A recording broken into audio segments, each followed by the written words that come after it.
আর 7 জন ভাগে কুরবানি কেনে, 4 জন দড়ি ধরে টানে, 3 জন পেছন থেকে ঠেলে, যে গরুর উপরে বয়স্ক ভাতা ওয়াজিব। এমন দুর্বল গাভী কুরবানি দেয়, আছে না না? যে গরুর প্রত্যেকটা হাত দেখা যায়, কুরবানির স্থান পর্যন্ত হেঁটে যাওয়ার শক্তি নাই, কোলত করে নিয়ে যায়। হুজুর তখন বলতেছে, ভাই এরকম অসুস্থ গরু জবাই করি না। কয় হুজুর আপনি কি মনে করেন এ গরু সেই সুস্থ, আপনি জবাই করেন? কইছে ভাই সব হাত তো দেখা যায়। হাত দেখা যায় মানে এর ভিতরে গোস্ত লাগানো আছে, ওরা মনে হয় চামড়া খুলে আগে সেট করে দিছে, আছে না নাই? এমন গাভী জবাই করলে হবে না। কেমন জবাই করতে হবে? তা সুরুন নাযিরিন, চমৎকার গাভী জবাই করতে হবে, আকর্ষণীয়, হুষ্ট পুষ্ট, দেখতে সুন্দর। কথা বলেন ঠিক কি না?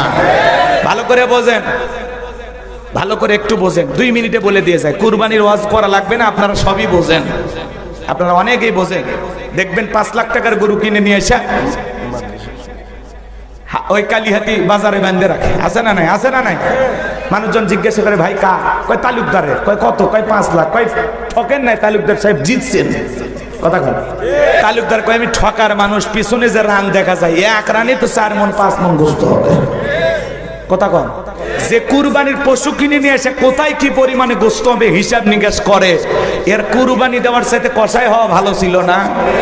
এই কুরবানি আল্লাহর দরবারে কবুল হবে। ভালো করে বুঝেন। আপনি যদি 10,000 টাকার একটা ছাগলও কুরবানি দেন, আপনার নিয়ত সহি, টাকা হালাল, নামাজি, আপনার কুরবানি আল্লাহর দরবারে কবুল হবে। কত লাখ টাকা দিয়ে দিলেন ওইটা আল্লাহ দেখেন, আছে না না? এক হাজি, আমাদের এলাকা এক হাজি 7 জনে ভাগে কুরবানি দিচ্ছে। আমি বললাম হাজি সাহেব, যাদের সাথে ভাগে কুরবানি দিচ্ছেন, কেউ সুদ খায়, কেউ ঘুষ খায়, কেউ বেনামাজি, তো আপনি হাজি মানুষ, তাদের সাথে কেন একা একটা ছাগল জবাই করেন? কই বাড়িতে ছাগলের গোস্ত কেউ খায় না, এই জন্য সুদারু, জুয়ারু, মাদারু, তাসারু এদের সাথে ভাগে কুরবানি দেয়, আছে না নাই? হাজি তখন বলতেছে আমার টাকা তো সই আছে, তোর টাকা কা? তোর দাদার টাকা সই থাকলেও কাজ হবে না, কারণ যাদের সাথে ভাগে দিলি ওদের নিয়ত সই নাই, ওদের টাকা ঠিক নাই। কথা কোন না? অনেক মানুষ আবার বলে কুরবানি না দিলে হুজুর ছেলে মেয়ে গোস্ত মানুষের দিক তাকায় থাকবে, অতএব কিস্তি তুলে হলেও কুরবানি দেব। কুরবানি হবে? অনেকে আবার বলে হুজুর সুদের উপর টাকা নিয়ে হলেও কুরবানি দেবো, কারণ নতুন মেয়ের বিয়ে দিচ্ছে, জামাই বাড়িতে গোস্ত না পাঠালে মান সম্মান থাকবে না। এরকম চিন্তা ভাবনা করে যারা কুরবানি দেয়, তাদের কুরবানি কবুল হবে। কুরবানি ছেলে মেয়ের জন্য না, কুরবানি জামাই বাড়িতে গোস্ত পাঠানোর জন্য না, কুরবানি হলো আল্লাহকে রাজি খুশি করার জন্য। কথা ক্লিয়ার নাকি রাগ করছে? আপনার ছেলে মেয়ের জন্য মানে কুরবানি মানে বিকেল বেলা কি গোস্ত জবাই করার পর, গরু জবাই করার পরে আসমান থেকে ফেরেশতা বস্তা নিয়ে আসে, বলে এই কালিহাতির মানুষ বস্তাতে গোস্ত তোলেন, আমরা আসমানে নিয়ে যা ভুনে করে খাবো। কথা কয় না? তা আপনি তো খাবেন, নিয়ত সই করে খান। বলেন না সালাতি ওয়া নুসুকি ওয়া মাহইয়ায়া ওয়া মামাতি লিল্লাহি রাব্বিল আলামিন। নবীজি আপনি বলুন, আমার নামাজ, আমার কুরবানি, আমার জীবন, আমার মরণ লিল্লাহি রাব্বিল আলামিন, আসমান জমিনের প্রতিপালকের জন্য। বলেন আল্লাহু আকবার। আমার জীবন, আমার মরণ, আমার বন্দেগি কবুল করো ইয়া ইলাহি, আমার জিন্দেগি, আমার জীবন, আমার মরণ, আমার বন্দেগি। মারহাবা বলেন।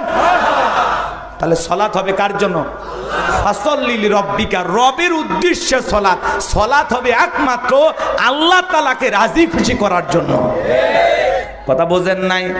আল্লাহ বলেন ফালিয়াবুদু রাব্বা হাযাল বাইত আল্লাযী আত'আমাহুম মিন জু' ওয়া আমানাহুম মিন খাউফ। আল্লাহু আকবার। আল্লাহ ডেকে বলেন এই ঘরের মালিকের ইবাদত করো। ইবাদত যদি ইবাদতের মতো করতে পারো বান্দারে, 5 ওয়াক্ত সালাতে মসজিদে এসে মাথা নত করতে পারো, আমি আল্লাহ দুনিয়ার জীবনে তোমাদেরকে 2টা জিনিস দেব।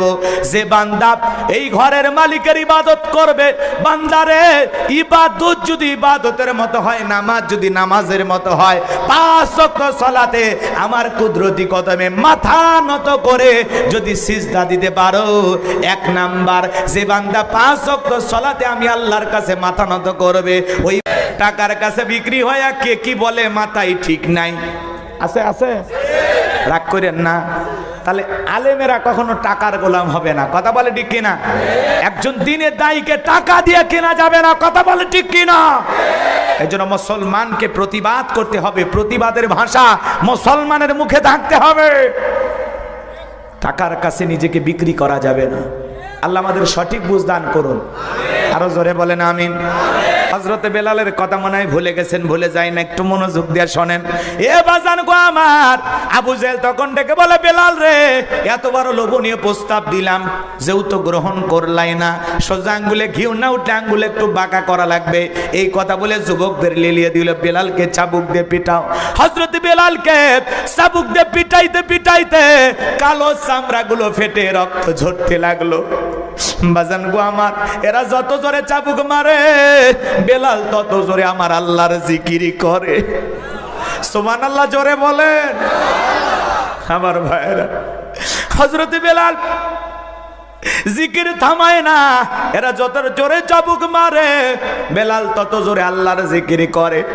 এইবারে চাবুক দা পিটাইতে পিটাইতে আবু জেহেল ডেকে বলে, বেলাল, এত চাবুক দিয়ে পিটাইলাম, পিঠটা ফেটে রক্ত ঝরতেছে।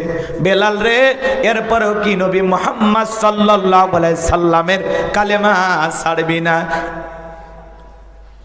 কালেমা কি ত্যাগ করবি না? বাপ দাদার ধর্মে কি আর ফিরবি না?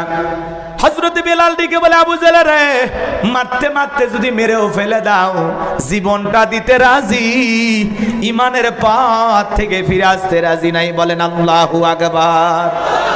আবু জেহেল তখন ডেকে বলে, যুবকেরা পায়ে রশি লাগাও।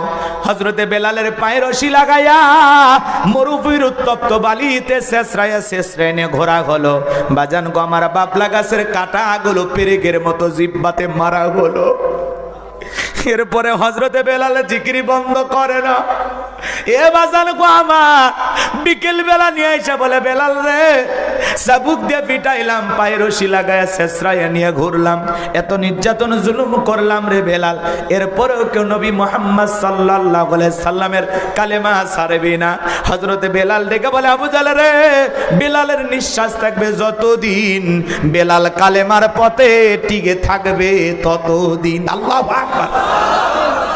আমার ভাইয়েরা, এবার আবু জেহেল ডেকে বলে, যাও যুবকেরা যাও, কয়েকজন যুবক মিলে বিশাল বড় একটা পাথর নিয়ে আইসো, বেলালের বুকের উপরে চাপায়া দাও। তাই করা হলো।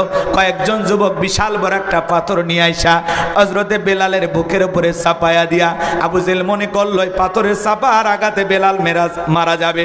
এই কথা ভেবে কাফেররা চলে গেল।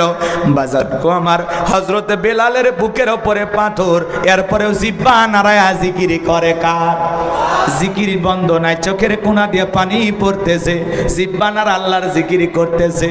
আপনাকে তো জিকিরি করার জন্য কেউ ফিটায় না, তারপরে আমরা আল্লাহর জিকিরি করি না, কথা বলে না কেন? চলতে ফিরতে আল্লাহকে স্মরণ করি না, আল্লাহর জিকির আপনার আমার জবানে নাই। বাজান গো, একটু মনোযোগ দিয়ে শোনেন। হযরতে বেলাল জিহ্বানার আল্লাহর জিকির করে, বুকের উপরে বিশাল বড় একটা পাথর, ডেকে বলেন, আল্লাহ, তুমি তো সেই আল্লাহ, ইব্রাহিমের জন্য যদি নমরুদের আগুনকে ফুলের বাগান বানায় দিতে পারো, ও আল্লাহ, তুমি কি পারো না বেলালের বুকের পাথরটাকে তুলার মতো নরম বানায় দিতে? হযরতে বেলাল দোয়া করতে দেরি, আসমানের মালিক আল্লাহ দোয়া কবুল করতে দেরি করে নাই। বেলালের বুকের পাথরটাকে আমার আল্লাহ তুলার মতো নরম বানিয়ে দিয়েছেন। বলেন আল্লাহু আকবার। হযরতে বেলালের নিঃশ্বাসের সাথে পাথর ওঠে আর নামে, বলেন আল্লাহু আকবার। আশিকে রাসূল বেলাল, নবীর পাগল বেলাল, নবীকে কত ভালোবাসতেন জানেন? নবী যখন মক্কা নগরীতে পথ চলতো, হযরত বেলাল একবার ডানে যার একবার বামে যায়। নবী ডেকে বলে, বেলাল রে, বুঝিনা, একবার ডানে যার একবার বামে যাও, ব্যাপারটা কি? হযরত বেলাল ডেকে বলে, নবী গো, ওই কাফেররা আপনার শত্রু, আপনাকে টার্গেট করে ওরা যদি বাম থেকে তীর নিক্ষেপ করে, ওই তীরটা যেন সর্বপ্রথম আমি বেলালের বুকের ভিতরে ঢোকে।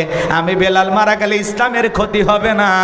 আবার ডান দিকে যায়, ওরা যদি ডান দিকে তীর নিক্ষেপ করে, ওই তীরটা যেন সর্বপ্রথম আমি বেলালের বুকের ভিতরে ঢোকে। আমি বেলাল মারা গেলে ইসলামের ক্ষতি হবে না। আপনি নবী মারা গেলে ইসলাম আমার মাথা উঁচু করে সামনের দিকে দাঁড়াবে না। নিজের জীবনের বিনিময়ে বিশ্ব নবীকে আগলায় রাখতেন হযরতে বেলাল। বলেন আল্লাহু আকবার। সেই বেলালের উপর নির্যাতন জুলুমের কথা নবীজি যখন জানতে পারলেন, এই বেলাল কেমন বেলাল জানেন? বলবো? কষ্ট হবে না তো আপনাদের? নবীজি যেদিন ইন্তেকাল করেছিলেন, ছোট্ট বাচ্চার মতো বেলাল ফুপিয়ে ফুপিয়ে কাঁদে আর ডেকে বলে, আমি জীবনে আর কোনোদিন আজান দেব না। আমি আজান দেওয়ার পরে বিশ্ব নবী ইমামতি করবে না, আমি বেলাল আর কোনোদিন আজান দেব না। সাহাবায়ে কেরাম ডেকে বলে, বেলাল সবর করো, ধৈর্য ধারণ করো, এভাবে ভেঙে পড়ো না, কান্না করো না। হযরত বেলাল বলে, না না না, আমি আর জীবনে কোনোদিন আজান দেব না। ছোট্ট বাচ্চার মতো ফুপিয়ে কাঁদে, কারো সান্ত্বনা বেলাল শোনে না। নবীজি সোমবারের দিনে ইন্তেকাল করলেন, বুধবারের দিনে তামাম পৃথিবীর উম্মতকে কাঁদিয়ে আজ মদিনার সবুজ গম্বুজের নিচে আপনার আমার নবী শায়িত। আমার ভাইরা, হযরতে বেলাল দিকে বলেন, আমি মদিনায় থাকলে পাগল হয়ে যাব। মদিনা ছেড়ে চলে গেলেন, 6টা মাস অতিবাহিত হয়ে যায়, বেলাল আর মদিনায় আসে না। নবীজি ঘুমের ঘরে স্বপ্নে ডেকে বলে, বেলাল, কত মানুষ দূর দূরান্ত থেকে আইসা আমি নবীর কবরের পাশে দাঁড়ায় সালাম দেয়, আমি নবীর রওজা পাকে দাঁড়ায় সালাম দেয়। বেলাল রে, আয় আয় আয়, একবার মদিনায় আইসা আমি নবীকে একবার সালাম দিয়া যা। বলেন আল্লাহু আকবার। নবীর পাগল বেলাল আর দেরি করলো না, পরের দিন ঘুম থেকে উঠা মদিনাতে চলে আসলেন। বেলাল মদিনা আসার পর চতুর্দিকে সাহাবায়ে কেরাম তাকে ঘিরে ধরলেন। সবার মুখে একটাই কথা, বেলাল দাও না একটু আজান দাও, কতদিন হয়ে গেল আমরা তোমার আজান শুনতে পাই না। হযরত বেলাল ডেকে বলেন, না আমি আজান দেব না। ছোট্ট ছোট্ট বাচ্চারা পর্যন্ত বেলালকে দেখার জন্য ভিড় জমাইছেন। নবীর নাতি হাসান আর হুসাইন, দুইটা ভাই যখন দুইটা হাত ধরেছেন, হযরতে হুসাইন যখন হাতটা ধরে ডেকে বলে, নানু ভাই, ও নানু ভাই, নানাও চলে গেছে, তুমি আমাদেরকে ছেড়ে চলে গেছে। ও নানু ভাই, কতদিন হয়ে গেল তোমার কণ্ঠে আমরা আজান শুনতে পাই না, দাও না একটু আজান দাও।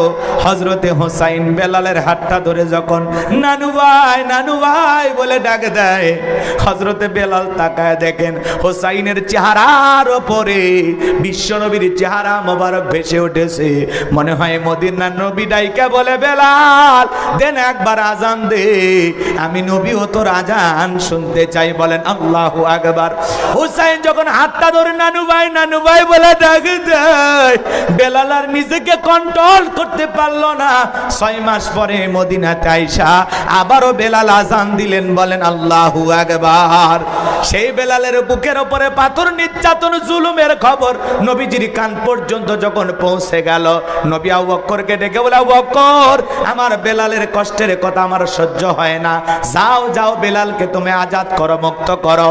এবার আবু বকর সিদ্দিক রাদিয়াল্লাহু তাআলা আনহু কয়েক গুণ দাম বেশি দিয়া গোলামীর জীবন থেকে হযরত বেলালকে আজাদ করলেন, মুক্ত করলেন। বলেন আল্লাহু আকবার। এই যখন ইসলামের অবস্থা ভালো করে বোঝেন, একদিকে সন্তান হারানোর ব্যথা, অন্যদিকে সাহাবায়ে কেরামদের উপর নির্যাতন জুলুম, এই জন্য নবীজির মনটা খারাপ, মুখটা মলিন, চোখের কোনায় পানি। নবীর যখন মন খারাপ, নবীকে সান্ত্বনা দেওয়ার দায়িত্ব কার? আরো জোরে বলেন। আমার আল্লাহ তখন আসমান থেকে ডেকে বলেন, জিবরাইল রে, আমার বন্ধুর মনটা হয়েছে বাড়ি, আমি আল্লাহ সইতে নাহি পারি। আমার বন্ধুর মা নাই, বাবা নাই, যারে যা, এ জিবরাইল যা, লাহু মাহফুজ থেকে সূরা কাউসার নিয়ে যায় আমার বন্ধুর উপরে নাজিল করা তাড়াতাড়ি। বলেন আল্লাহু আকবার। হযরত আনাস দেখে বলেন, নবী গো, এই মাত্র দেখলাম মনটা খারাপ, আবার কেন মুস্কি হাসেন? আমার নবী তখন ডেকে বলে, ও আনাস, আমার মনটা কেন খারাপ তোমরা কারণটা জানো? কে তোমার হাসি দেওয়ার কারণ হলো এই মাত্র আসমান থেকে জিবরাইল এসে আমার উপরে সূরা কাউসার নাজিল করলো। বলেন আল্লাহু আকবার। বিশ্ব নবী তখন সাহাবায়ে কেরামদেরকে তিলাওয়াত করে শোনায়া দিলেন, ইন্না আ'তাইনাকাল কাওসার ফাসাল্লি লিরাব্বিকা ওয়ানহার ইন্না শানিয়াকা হুয়াল আবতার। আল্লাহু আকবার। কষ্ট হচ্ছে আপনাদের? আর আধা ঘন্টা থাকা যাবে তো? কষ্ট হবে না তো ইনশাল্লাহ? একটু মনোযোগ দিয়ে শোনেন, আমরা মূল আলোচনায় চলে আসছি। কষ্ট হচ্ছে? ভালো করে বোঝেন। কোরআন শুনবেন, ঈমান বৃদ্ধি করে দেবেন কে? ছোটবেলায় বাবার হাত ধরে মসজিদে গিয়েছিলাম, ইমাম সাহেবের কণ্ঠে সূরা ফাতিহা শুনেছিলাম। আজকে আপনার বয়স 50-60 বছর পার হয়ে গেছে। যারা 5 ওয়াক্ত সালাত আদায় করে, কমপক্ষে 40 বার সূরা ফাতিহা দিনের মধ্যে পাঠ করতে হয়। কোনো মানুষ কি বিরক্ত হয়ে বলেছে যে সূরা ফাতিহা পড়তে আর ভালো লাগে না? কে বলেছে ভাই? কোন ইমাম সাহেব কি বলেছে আমি 30 বছর ধরে ইমামতি করি, সূরা ফাতিহা দিয়ে নামাজ পড়াই, কাল থেকে মাগরিবে সূরা ইখলাস দিয়ে শুরু করব, কুল হুয়াল্লাহু আহাদ। আপনারা পেছন থেকে কি বলবেন? আল্লাহু আকবার। হুজুর আগে সূরা ফাতিহা পড়েন, এরপরে অন্য সূরা ধরেন। আর যে হুজুর সূরা ফাতিহা ছাড়া নামাজ পড়াইতে চায়, বিনা বেতনে চাকরি করলেও তার পিছনে নামাজ পড়ব। তার মানে কি সূরা ফাতিহা ছাড়া নামাজ হবে? মন খারাপ করছেন আপনারা? এজন্য বাজান গো আমার, ভালো করে বোঝেন, কোরআন আমাদের বুঝতে হবে, কোরআন আমাদের পড়তে হবে। কথা বলেন ঠিক কিনা?